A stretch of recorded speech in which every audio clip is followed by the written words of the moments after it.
سيب شعري بقولك.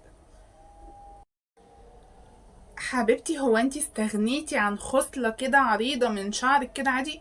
استني. هو انتي بتاخدي شعر من مراخيره ليه؟ ليه حضرتك بتعملي ايه الحركة المعفنة بتاعتكوا دي؟ لا، واستغنت عن شعراية يعني خصلة كبيرة.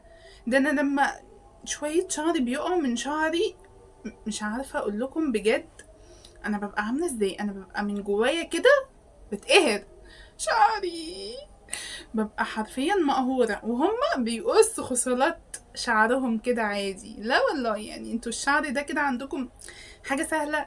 يعني ده تربية شعرنا، وان هو نعالجه ده بياخد وقت وسنين. تقومي مستغنية عن خصلة احنا بنعالجها في شهرين ولا في كام شهر، وتقومي انت رايحة قصها في ثانية.